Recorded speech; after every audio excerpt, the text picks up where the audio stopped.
The title of this video might sound kind of redundant at first, but what I'm trying to get at is the idea of watching summer movies to get in the mood for summer.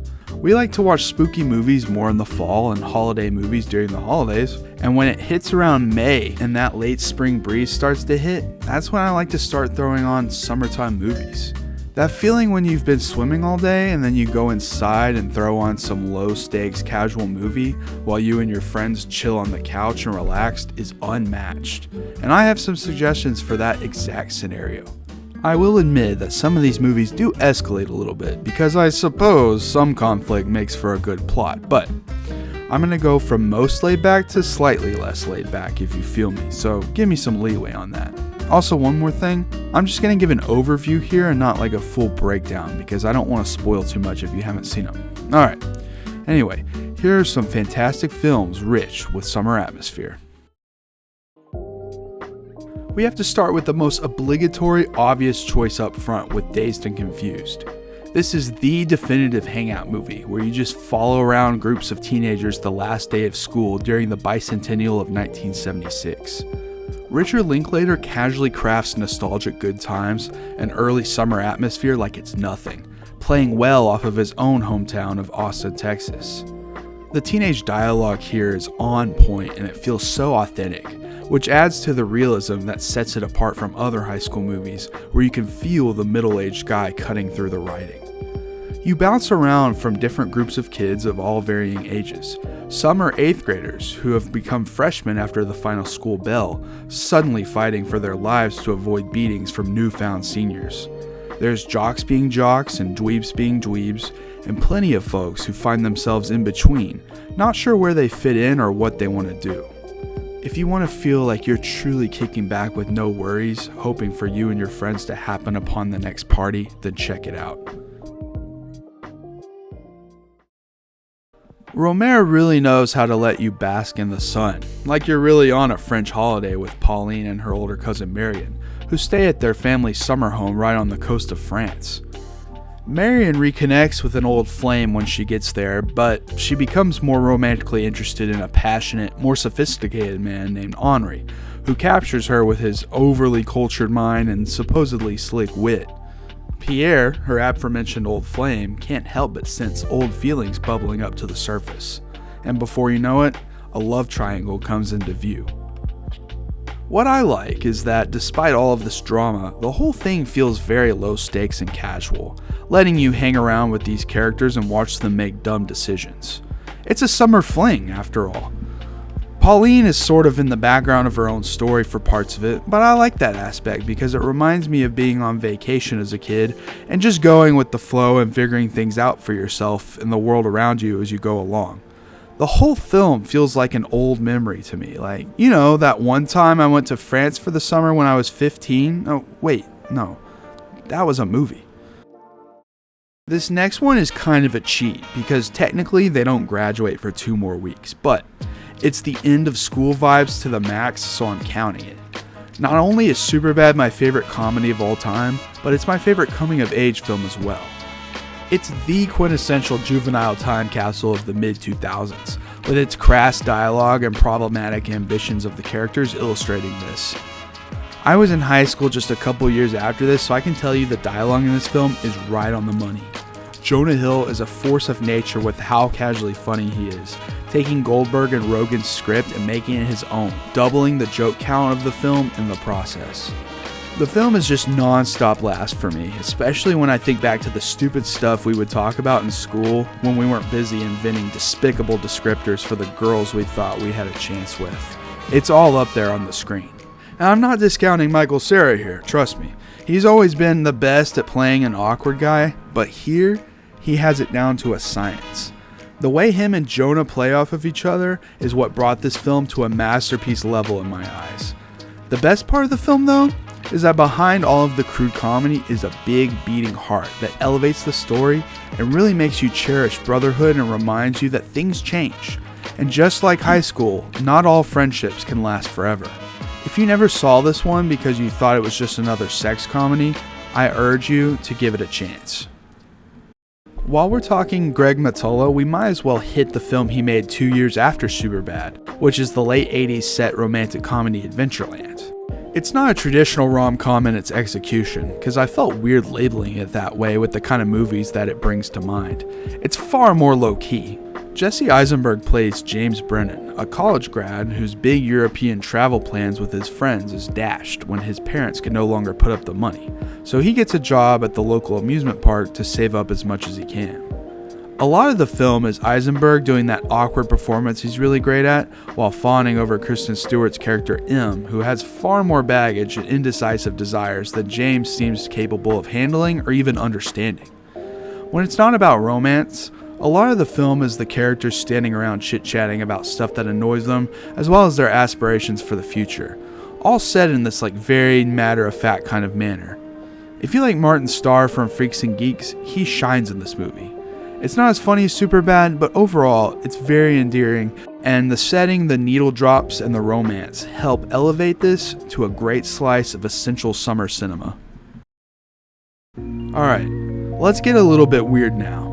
Picnic at Hanging Rock is one of the dreamiest films of all time. Set at the turn of the century, it lures you in like a trance, mirroring the events of the film itself as you follow this group of schoolgirls as they take a field trip picnic. A couple of the girls feel themselves drawn to the top of the rock, and they glide up there without even a second thought, happily taking in the intoxicating summer air and whisking about in a daze. These girls turn up missing, but the events as to how they could have vanished are a complete, unexplainable mystery. It's as if they never existed in the first place. I love the intentional vagueness of the surrounding events. It replicates the kind of dream logic where you kind of feel like you know what's going on until you wake up, and suddenly things are far stranger than you realize while in the middle of it. I have a definitive take on the events that take place in the film, but I don't want to spoil it here. We did a whole discussion on this in our summer series, so if you want to hear me talk about it more, check out that episode. If you like the work of Sofia Coppola, you will definitely enjoy this one, as it seems to be one of her biggest influences. The Recess movie holds up shockingly well. It's fun to revisit old cartoons from your childhood, but Recess is one of those that benefits from the perspective shift of having grown up. I enjoy watching adults replicate how kids think, and the show was so great at taking kid logic and exaggerating it into this playground hierarchy and ecosystem. Even if you never watched the show growing up, you can still enjoy this as a theatrical Disney movie about kids on a summer adventure. The movie plays out almost like a childhood fantasy that you and your friends conjure up in the backyard on a hot day. Something fishy is going on at their school, and only TJ is around to see it because the rest of his friends have gone to camp for the summer. Of course, no one over the age of 12 believes him, and it's up to him to get the gang back together to save the day. The surprising part of the film is that it does get a bit sentimental, as TJ and his arch nemesis Principal Prickly are forced to work together, and because of this, we get some insight to Prickly and how he's kind of lost sight of why he became a teacher in the first place. It's through his most troublemaking student that he remembers the importance of goofing off with your friends and the beauty of summer vacation. If you resented your step-parent growing up, this next one's for you. The Way Back follows Duncan, a 14-year-old who would rather be spending the summer with his real dad, but instead, he's dragged to a quaint little lake town with his mom, stepdad, and stepsister for the whole entire summer. He's a very quiet kid who has very little to say, and I've seen the argument that maybe he doesn't have as much depth as a protagonist as he should, but I don't mind spending the movie slowly watching him come out of his shell. To me, it's a pretty realistic depiction of an awkward kid who just wants to listen to his iPod and sulk around in the sand.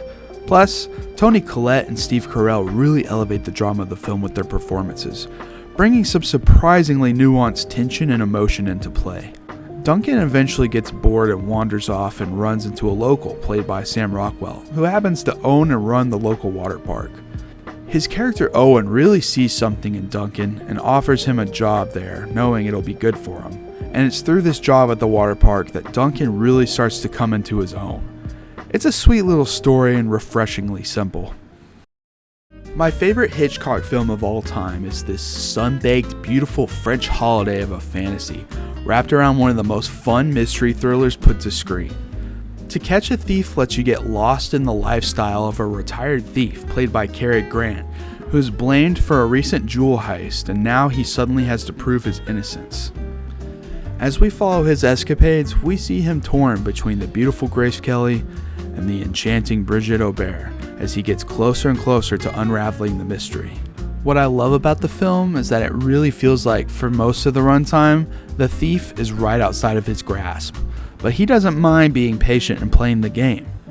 He also doesn't mind enjoying himself a bit too. I mean, why not? He's with Grace Kelly at the beach after all. Show this one to your mom, she'll love it. Summer with Monica is one of Bergman's more underrated films, and I was absolutely blown away by it, as it's a coming-of-age film that is deconstructing coming-of-age tropes before these tropes were even cemented. It's an incredibly sobering and realistic take on teenage ideas of wanderlust and escapism, and made in the 1950s no less. If this was shot and released today, it would be considered innovative and fresh.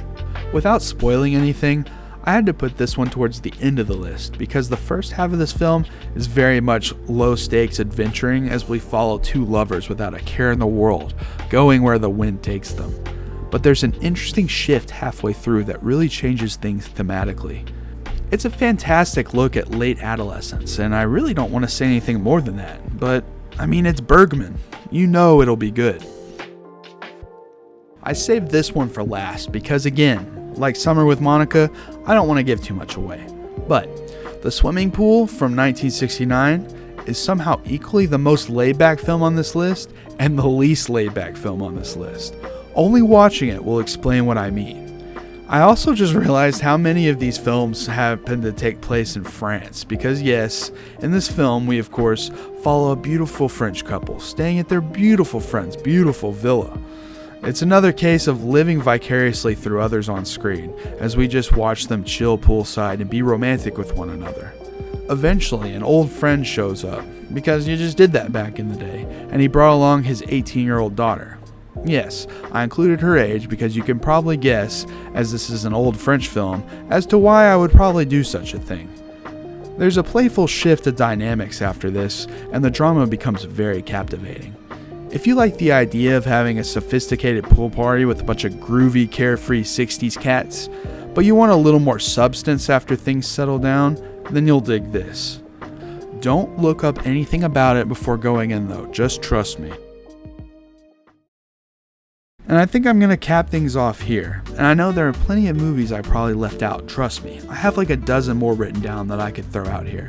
So if you want a part 2 to this video, just let me know. And also, if you like any of these films, we actually have full episodes of our summer series discussing a fair amount of them in further detail. So go check that out if you want. You can find those in their own section on our channel. So thanks for watching, and we'll see you in the pool.